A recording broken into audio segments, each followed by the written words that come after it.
Bonjour à tous, bienvenue. L'Europe aime-t-elle l'entreprise? La question est loin d'être absurde. Il suffit pour cela de jeter un coup d'œil sur l'actualité récente. Ainsi, à la fin du mois d'août, le président français Emmanuel Macron a entrepris une tournée européenne afin de convaincre nos voisins partenaires d'Europe centrale que le statut de travailleur détaché devait être revu sous peine, et je cite le président français, d'un éclatement de l'Europe. La directive sur les travailleurs détachés est accusée de provoquer un véritable dumping social et la France souhaite durcir ce texte. Voilà un des exemples qu'on peut citer, et il n'est pas le seul. Alors pour en débattre, j'ai le plaisir de retrouver comme chaque semaine Joseph Touvenel, bonjour. Bonjour. Vice-président de la CFTC, Jean-Eudes Tesson, bonjour.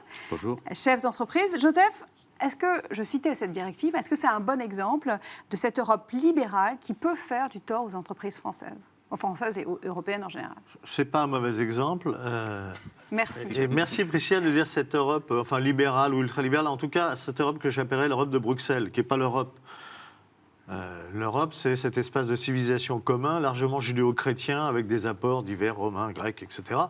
Là, on parle d'autre chose. On parle d'un système qui vient de Bruxelles, qui est un système largement économique, d'une zone, en fait, d'une espèce de libre-échange, qui tue l'idée européenne. Et effectivement, c'est ce que dit le président français, hein. Ici, c'est ça l'Europe. C'est ce qu'il dit depuis quelques temps, c'est pas ce qu'il disait avant. Mais quand il n'était pas président, il était ministre des Finances. Avant d'être ministre des Finances, il était banquier. Et à l'époque, il défendait, en nous disant « laissons la liberté ». Et on voit qu'une liberté sans contrainte n'est pas une liberté, c'est la loi du plus fort. Et là, il est obligé, la responsabilité qu'il a, de constater qu'effectivement, ça pose un problème. Et la directive, sachant l'idée, était très bonne, l'idée c'était de dire tous les salariés doivent pouvoir circuler comme ils veulent dans l'espace commun de l'Union européenne pour trouver un travail, etc. Sauf que la vraie vie, c'est pas ça.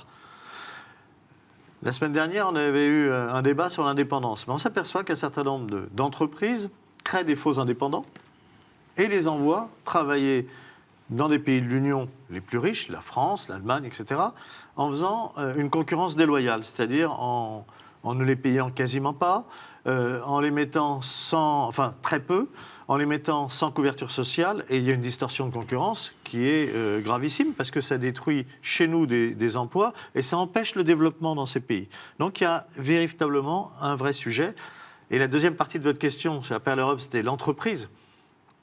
Il faut aussi définir l'entreprise, parce qu'il n'y a pas qu'une sorte d'entreprise. Mon boucher, il a des intérêts et des préoccupations qui sont autre chose que Google. Et je crois qu'aujourd'hui, l'Europe, pas par volonté, mais peut-être par manque de volonté, protège plus Google que mon boucher. Jean-Eudes.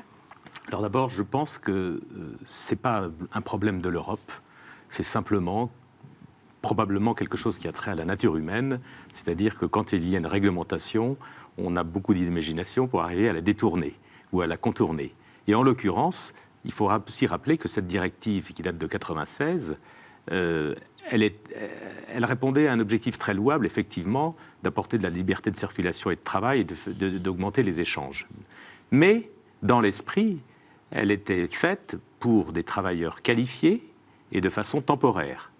Et aujourd'hui, ce que l'on constate, c'est que le travail détaché concerne des travailleurs non qualifiés et pour des durées parfois extrêmement longues et parfois définitives. C'est-à-dire qu'il y a des gens qui sont installés, effectivement, qui sont payés sur la base des salaires de leur pays d'origine et couverts selon les règles de leur pays d'origine. Et c'est pour ça qu'il y a une concurrence déloyale. Encore que, si on respectait les termes des textes, l'entreprise étrangère polonaise qui envoie des Polonais travailler en France doit les payer au tarif polonais et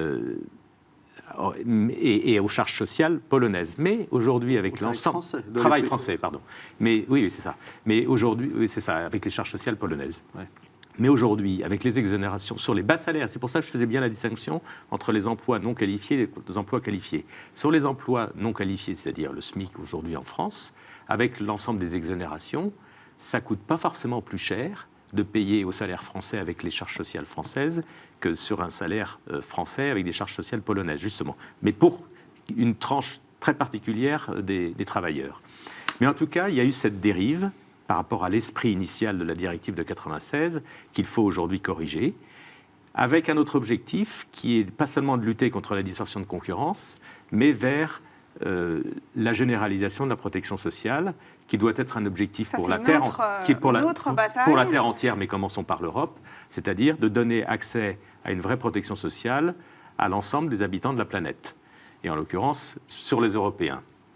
Et normalement, le travail détaché devrait être un moyen d'amener ces pays qui sont peut-être plus en retard parce qu'ils ont commencé plus tard que nous, à rejoindre un système de protection sociale analogue, c'est-à-dire respectueux de l'homme, de sa dignité, qui lui permettent de vivre décemment. Et aujourd'hui, ça n'est pas le cas. On a l'impression, ça a été dans les discours des candidats à l'élection présidentielle, ceux qui étaient anti-européens, ça a été un discours récurrent. C'est aujourd'hui l'Europe peut faire peur aux salariés français, parfois même aux chefs d'entreprise, alors qu'on se dit l'Europe c'est quand même un marché incroyable. L'Europe fait peur aujourd'hui, avec raison ou à tort? Salariés, entrepreneurs. Alors, mon sentiment, c'est alors du point de vue des entreprises, on n'a pas le choix. Ça apporte tellement, c'est comme ouverture de marché, comme perspective, et dans le cadre de la mondialisation, heureusement qu'on a un marché européen qui nous donne un accès un peu plus privilégié face à la concurrence d'autres pays. Donc cette libre circulation, elle a du bon, et il n'y a pas beaucoup de chefs d'entreprise aujourd'hui qui vont mettre en cause l'Europe. Et au contraire, on se félicite d'avoir cette institution. En revanche, ce dont nous souffrons, c'est la réglementation excessive, déconnectée des réalités, c'est... je dirais, c'est plutôt l'administration européenne, la technocratie qu'on peut mettre en cause. Mais pour les salariés, Joseph. Il y a la technocratie, il y a le fait de privilégier, j'allais dire l'économie, mais c'est en plus la financiarisation de l'économie par rapport au social, c'est-à-dire qu'on n'équilibre pas. Avec les travailleurs détachés, on vide un certain nombre de pays de leurs élites. Ça aussi, c'est et donc un ça, vrai c'est un danger. drame. Mes amis roumains m'en parlent souvent en disant, mais à quoi ça sert qu'on investisse pour former des gens qui, dès qu'ils sont formés, partent ailleurs. Il y a un véritable souci. Et puis, l'Europe de Bruxelles piétine joyeusement quand même ce qu'on peut appeler nos intérêts stratégiques. Si on regarde par exemple le cas de Péchinet, entreprise française et européenne, connue, qui fabriquait notamment des métaux et des aciers très spéciaux qui servent dans les secteurs stratégiques qui s'appellent l'aviation, la défense et tout ce qui est spatial. Alcan, entreprise nord-américaine, une entreprise canadienne, mais dont le PDG était un Américain, a fait une OPA sauvage sur Péchinet. Ils ont racheté Péchinet. L'Europe, Bruxelles, avait la possibilité, enfin la Commission européenne, de bloquer les choses en disant attention, une entreprise de cette importance, qui a un coup d'avance sur des technologies pour la défense nationale, pour l'espace, pour l'aviation, c'est un intérêt stratégique européen. Alors, on se donne un délai de 3 mois, voire ça peut aller jusqu'à 6 mois, pour étudier si, effectivement, ça ne touche pas à nos intérêts stratégiques de l'Union européenne. Ils ont refusé de le faire. C'est-à-dire qu'on a laissé la liberté du marché, qui n'est pas un gros mot, que je peux comprendre en règle générale, nous déposséder d'abord du travail... Pourquoi par cette vision ultralibérale. Cette Europe, l'Europe actuelle est trop libérale. On nous a dit que le marché devait l'emporter d'abord sur le travail de nos pères. Ça, c'est une vision très anglo-saxonne. À l'heure où la Grande-Bretagne souhaite quitter l'Europe, est-ce qu'on ne peut pas réintroduire un peu plus Et c'est comme ça qu'on tue l'Europe et l'idée européenne, en laissant cette idée anglo-saxonne ultralibérale de ne pas pouvoir poser les choses. Nous avons des intérêts stratégiques, nous les Européens, défendons nos intérêts stratégiques parce que les autres, notamment les Américains, notamment les Chinois, notamment les Russes, ils savent très bien défendre leurs intérêts stratégiques. Ne soyons pas les enfants de la mondialisation. Jean-Eudes. Je pense que c'est pas aussi le procès du libéralisme seulement, parce que dans l'Europe, il y avait une valeur qui était importante, qui était la subsidiarité. Et ça, on a eu tendance à la laisser partir.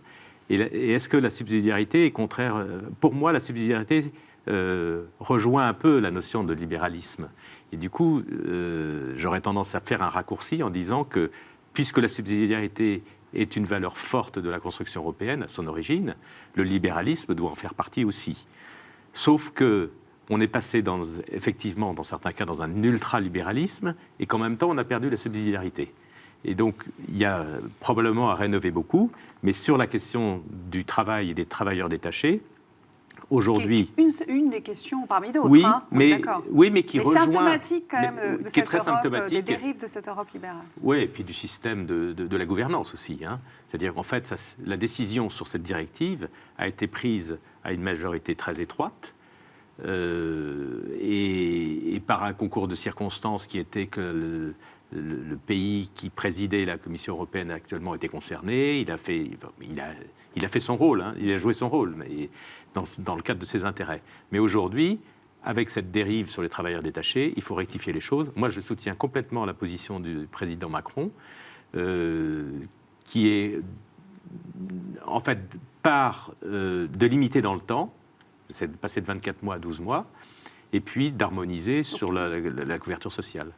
La position de la France, en l'occurrence, est une bonne position parce qu'elle souhaite durcir un petit peu. Oui. On y a beaucoup travaillé. D'ailleurs, le président Macron l'a bénéficié du travail antérieur, auquel il avait participé aussi. On y a beaucoup travaillé avec, visiblement, du côté patronal et syndical, beaucoup plus de points d'accord que de désaccord. Il faut arrêter la concurrence déloyale en matière fiscale, et ça, c'est pas fait. En matière environnementale, et c'est pas fait. Et en matière sociale, et c'est très mal fait. Et l'enjeu, me semble-t-il, est beaucoup plus important pour les emplois, un développement harmonieux de l'Union européenne, que supprimer 3 pages au Code du travail. L'Europe aime-t-elle l'entreprise ? C'est le mot de la fin. Moi, je ne comprends pas très bien la question parce que je ne sais pas comment une institution peut avoir des sentiments. Aimer, c'est avoir un sentiment, mais est-ce qu'une institution peut avoir un sentiment ? Elle fait attention aux entreprises, elle prend en considération... Aujourd'hui, me semble-t-il, on facilite plus la vie au niveau de la Commission européenne aux multinationales qu'aux entreprises, qu'aux PME ou même aux entreprises nationales. Il n'y a qu'à voir quelle est la lutte contre les paradis fiscaux. Et on sait qu'avec les paradis fiscaux, un certain nombre d'entreprises ne payent pas leurs impôts, évitent les... Donc en fait, voilà, ça ce qu'il faut faire, si je vous entends bien, c'est qu'il faut que la France fasse porter, entendre sa voix un peu plus fortement qu'elle ne l'a fait jusqu'à présent. Oui, je voudrais répondre. Je ne suis pas tout à fait d'accord. C'est-à-dire qu'aujourd'hui, les grosses entreprises, elles n'ont pas besoin de marché unique. C'est les PME qui en ont besoin et l'Europe les sert dans ce sens-là. En tout cas, les entreprises aiment, les PME aiment l'Europe et l'Europe doit introduire un peu moins de libéralisme. Aime l'Union et peut-être pas Bruxelles. Bon, voilà, ce sera le mot de la fin. Merci. Merci à tous les deux. Vous pouvez évidemment revoir cette émission sur ktotv.com. Je vous dis à la semaine prochaine.